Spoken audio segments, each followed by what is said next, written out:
अस्सलाम वालेकुम जी, मैं हूं अदील राजा और आप देख रहे हैं मेरा यूट्यूब चैनल। नाज़रीन, आज बात करेंगे इस्लामाबाद में की जाने वाली ख़तरनाक और खौफनाक सरगोशियों की। पूरा शहर एक ही बात कर रहा है, हुकूमत को परेशानी है, इदारों को बहुत ज़्यादा परेशानी होनी चाहिए। जो बात की जा रही है हर शहरी की ज़ुबान पर एक ही बात है, आप सब जानते हैं वो बात क्या है, दोहराने की ज़रूरत नहीं है। हुकूमत को भी मालूम है वो बात क्या है। शायद इसी वजह से पे दर पे एक से ज़्यादा प्रेस रिलीज़ें आ रही हैं, धमकियाँ लगाई जा रही हैं शहरियों को।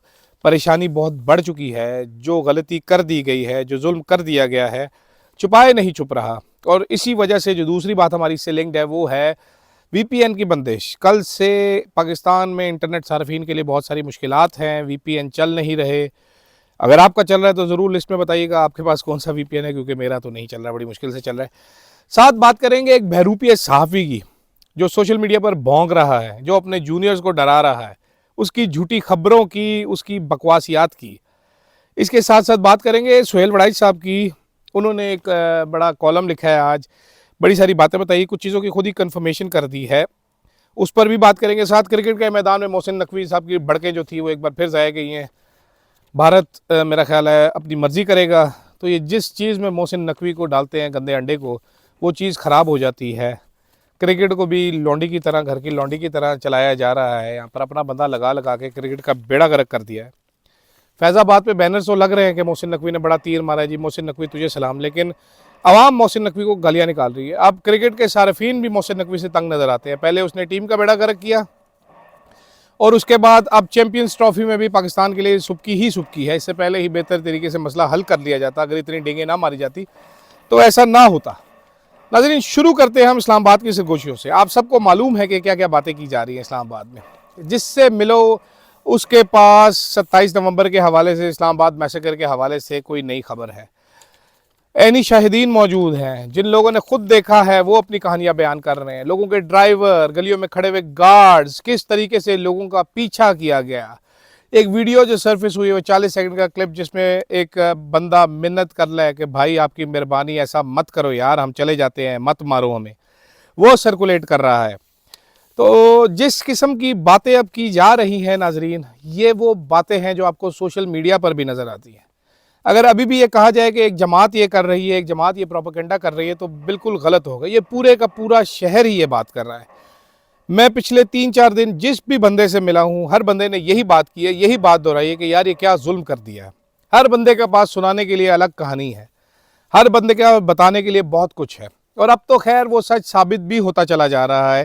3 अदद डेथ सर्टिफिकेट्स, 12 अदद जनाजे तहरीक इंसाफ के पास हैं जो वो लोगों को दिखा रही है। उसके अलावा काउंटलेस वीडियोस, वेरीफाइड वीडियोस। और इन वीडियोस से हमारी खबर जुड़ी है दूसरी। कल से पाकिस्तान में वीपीएन साहब जो हैं वो नाराज़ हैं, वो बंद हैं, क्योंकि वो चाचा पीटीए वाला जो हमारा है टेक्नोलॉजी का बादशाह, उसने वीपीएन बंद किया हुआ है।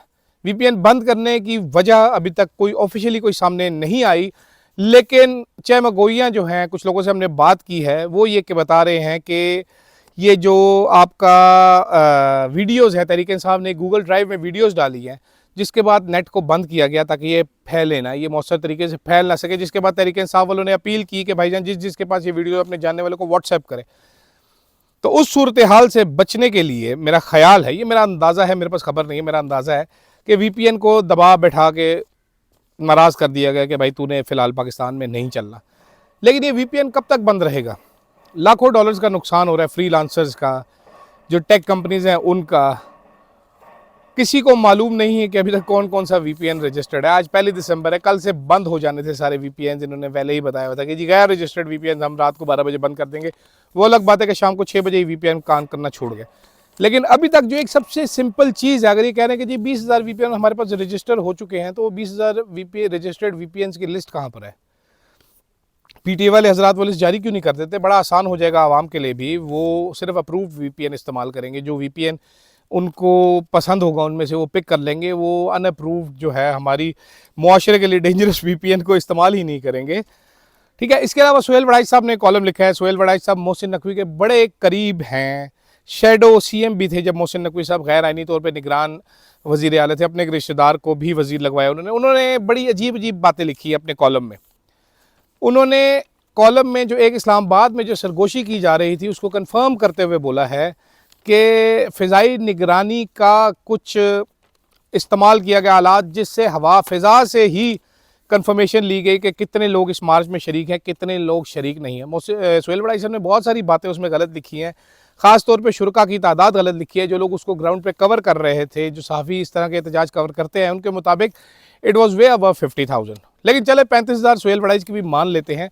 तो सुहेल बड़ाई की जो बातें हैं वो बड़ी सोच समझ के पढ़ने वाली लगती है कि किस तरह फ़ज़ा से जायज़ा लिया गया और क्या किया गया। और बारहा आप ये देखें, तहरीक इंसाफ के वर्कर्स कह रहे थे कि जी हेलीकॉप्टर से हमारे ऊपर फायरिंग की जा रही है, हेलीकॉप्टर से हमारे ऊपर शेलिंग की जा रही है, स्नाइपर्स हैं जो बिल्डिंग्स के ऊपर, वो हमारे पे फायर करें। अब स्नाइपर्स की कहानी तो कंफर्म हो चुकी है। जो डेथ सर्टिफिकेट है सदर अली का, उससे पता चल रहा है, जो अनीस सत्ती का डेथ सर्टिफिकेट है उससे मालूम हो रहा है कि ये गोली ऊंचाई से मारी गई है, ये स्नाइपर फायर था। लेकिन इसके साथ साथ सुहेल बड़ाई ने एक नया पंगा डाल दिया। उन्होंने कहा जी इलेक्ट्रॉनिक आलात, ये कहानी इस्लामाबाद में की जाने वाली उन सरगोशियों से मिलती है जिसमें ये कहा जा रहा है कि शायद ड्रोन्स भी उड़ाए गए थे इस्लामाबाद में उस रात को, नाइट विजन गॉगल्स का भी इस्तेमाल किया गया था, जिसकी वजह से बेचारे जो प्रोटेस्टर्स थे वो तो इधर उधर अंधेरे में भाग रहे थे, लेकिन जो निशाना लगाने में थे वो ताक ताक कर निशाने लगाते रहे। खैर, ये इस्लामाबाद में की जाने वाली सरगोशियाँ हैं। देखते हैं आगे जाके क्या बनता है, कितने अरसे तक ये सब कुछ बंद रखेंगे, क्योंकि सवाल तो पूरी कुव्वत के साथ गूंज रहा है और उनको परेशान भी कर रहा है कि गोली तुमने चलाई तो चलाई क्यों? How dare you, you shot at innocent protesters, how dare you. साथ ही साथ नाजरीन, तहरीक इंसाफ की अंदरूनी लड़ाई अपने अरूज पर पहुंच चुकी है। ये पंजाब केपी की लड़ाई है, नंद भावज की लड़ाई है, प्रो पीटीआई और एंटी पीटीआई सहाफ़ियों की लड़ाई है, लेकिन ये लड़ाई बढ़ती जा रही है। तहरीक इंसाफ के पास 3 डिमांडें थी। मेरा तहरीक इंसाफ को ये मशवरा होगा कि 3 डिमांडें छोड़ें, आप सिर्फ एक डिमांड पर फोकस करें, वो है इमरान खान की रिहाई। अगर इमरान खान रिहा हो गया तो बाकी 2 डिमांडें वो खुद ही पूरी करवा लेगा, क्योंकि फ़िलहाल आपकी टूटी फूटी आपस में लड़ती इंतशार शुदा लीडरशिप के बस की बात नज़र नहीं आती। आपका फोकस एक होना चाहिए, बजाय इसके कि पंजाब वाले केपी पे इल्ज़ाम लगाएं, केपी वाले पंजाब पे इल्ज़ाम लगाएं और ये बंदा जो है टनाटन करके वीलॉग में शोर मचाता रहे। आपका बेहतरी इसमें है कि आप जो है फोकस करें इमरान खान की रिहाई पर।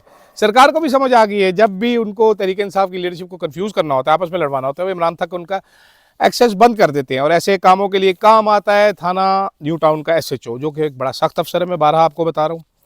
इसके साथ नाजरीन मैं बात करना चाहता हूँ एक इंतहाई घटिया बहरूपिया सहाफ़ी की। वो बहरूपिया सहाफ़ी जो अपने सामने एक जूनियर बच्ची को बिठा के उसको धमकियाँ लगाता है, झूठी खबर देता है कि जी मैं बड़ी लाशें देख के आऊँ। किधर लाशें देख के आओ भाई, कितने जनाजे हो गए?